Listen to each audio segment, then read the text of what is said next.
তড়কা বানাচ্ছি বন্ধুরা। এই যে ডাল সিদ্ধ করে রেখেছি, একটা সিটি মেরে রেখেছি। আর এই দেখো, এদিকে এই যে আদা কুচি, রসুন কুচি, কাঁচা লঙ্কা কুচি, এই যে সব কুচি বন্ধুরা। এই দেখো টোটাল সবজি আমার এই দিয়ে তড়কা হবে। মশলা আছে, তোমরা তো জানো ডিম তো দিতেই হয় কুচিয়ে। এখন রান্না শুরু করব। তড়কা বসিয়ে দিয়েছি। তোমাদের দাদা এসে গেছে। দেখো বাপের বাড়ির সর্ষে, আরও অনেক আছে। আমাদের বাড়িতে চাষ হয় সর্ষে।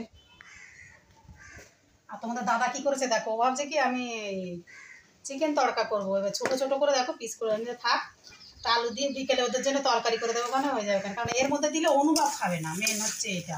অভিজিৎ তেমন খাবে না। আলু দিয়ে বানিয়ে দিলে মাংস করলে তাও খাবে ওখানে। আমি বলছি তুমি এনেছো ভালো হয়েছে, ওই এমনি চিকেনের ঝোল করে দেবো ওখানে। আর এটা আমি এগ দিয়ে বানাচ্ছি, এগ তড়কা করছি বন্ধুরা।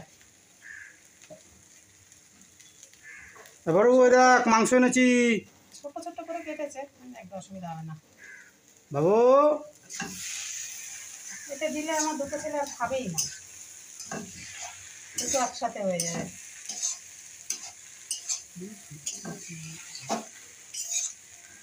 তোমাদের দেখিয়েছি একটু পেঁয়াজ কুচি।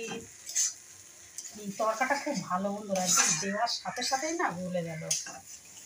সব কুচি দিয়েছি, অনেকে বেটে দেয়, পেঁয়াজটা কুচি রাখে, আদা বেটে দেয়, রসুন বেটে দেয়। আমি আবার কুচিটা বেশি ভালো লাগে। একটু জল দেবো, তো তড়কা মশলা আছে এগুলো সব লাস্টে একদম। বন্ধুরা দেখো এত সুন্দর ডালটা না, একটা সিটি মেরেছে মাত্র, একদম মানে কাদা কাদা হয়ে গেছে।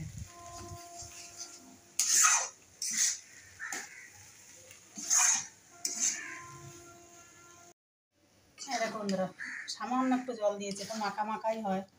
এই দেখো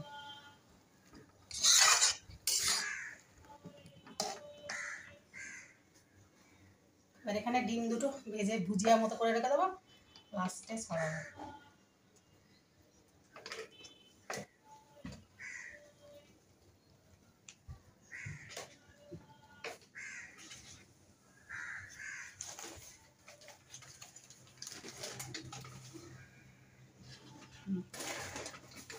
এত কষ্ট করে করছি তো অনুভব খাবে না, জানো।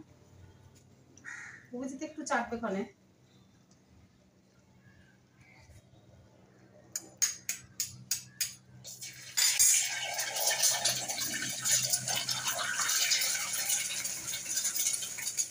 ম্যাথ দিতে গেছে, ওর একটু ম্যাথে গন্ডগোল হয়, চিন্তা হচ্ছে। ভালো করছে, এবছর ভালোই দিচ্ছে। 11:30 দিয়ে আরম্ভ হয়ে গেছে পরীক্ষা।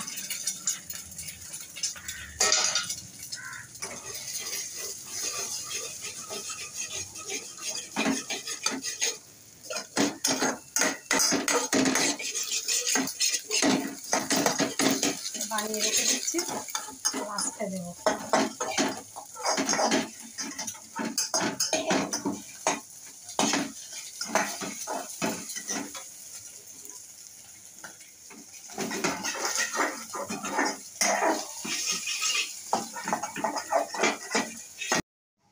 হয়ে গেছে বন্ধুরা,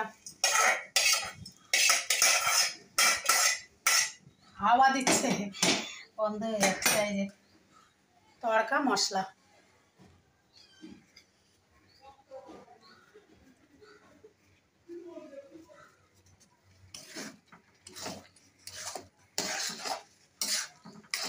আমার তড়কা রান্না। কিন্তু তোদের দাদা আবার মাংস এনে ফেলেছে। সকালে কী হয়েছে জানো বন্ধুরা, কী বলবো, আমাদের সেই পটির ট্যাঙ্কি পরিষ্কার করতে এসেছিল আমাদের দাদা। মেজো ওইটা ইয়ে করে এসেছিলো, অ্যাপ্লাই করে এসেছিলো। এই করতে গিয়ে আমাদের সকালে আর তড়কা রুটি খাওয়া হলো না।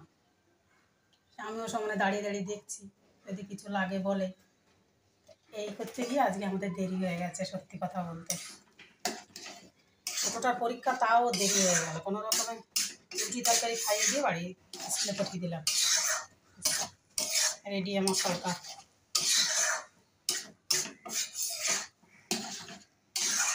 একটু মিষ্টি দেবো, সামান্য একটু মিষ্টি দিলে বোনের কাছ থেকে জিজ্ঞাসা করে করে করেছি।